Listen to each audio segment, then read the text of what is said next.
Hadian ke jingla ban seino ya kemet jong ki arngot ki rangba kata ha ke step jong ka khan re trek yoyong arjar pulai dagi bor ai jingirap na ka state disaster response force na ka civil defense and home guard haring kat ki bor pulit ka penursla police station bat ki nong shong snong ka penursla lala ban pentep baya ka surok ru la yo ban pen khot no bat ki kali kilas dang ban ya na ka te surok naru ne ka si ka no phai sngi jong ka khat nyo trek yoyong arjar pulai Kumban supan kan mau ke jing tua kendo harangan kala jia kemit jong ka khat sau trik uyayong arjar pulai bat hakate ke jing jia ki kali kila julor bat arngot ki brio ki baitu kumu ba jun khong jiram bat uba sei bor jaktung kila du no ela ka jong jing em khat bagi dang shong ha ka kali datsun ready go kabadan yo registration number ML05T hinyo pra khandai ar Kariat rengan la antat bandon kumba lais pa mitar ka jing jeliu na surok pa bat habaya day bat kani ka jing ja na kaliang usulong mil ukur wa ka atiar ula yo banyakran bat ka SDO ka penursla civil subdivision ka kong Ivarinya Wardri ka beli thu baya mentahi ka ap setangai ka kai pot na ki pulet ban sedang no ka jing toket ban pensai kumno ka te ka jing ja ka basungsi ka lajia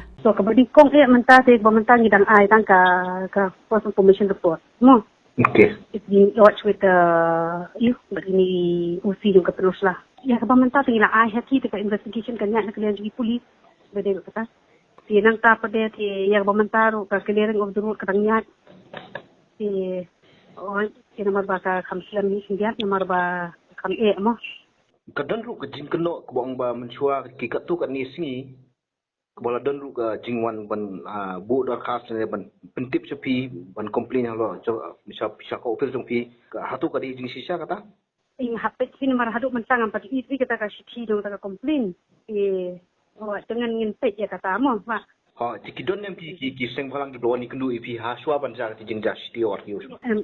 undan habai ni personally not kan long personally ta kamdan undan mano menoro bai di bekin khlak no tu ki ngot hatu ka kata competition la la siu ne manu bat siu kata yang pat la ban siu haduk mentang pat la ban siu haduk bangin dadat gini ke investigation dong sedong na kalian juki polis dan ulin sapet manu badiban ini kan nomor bakani ke dikicing tri juga company sih mbakitip alignment ke jongki oh dia sebab ka polis report ke ngasai ka baka kepek pada ka ujungki nila i haka investigation jongki shua menta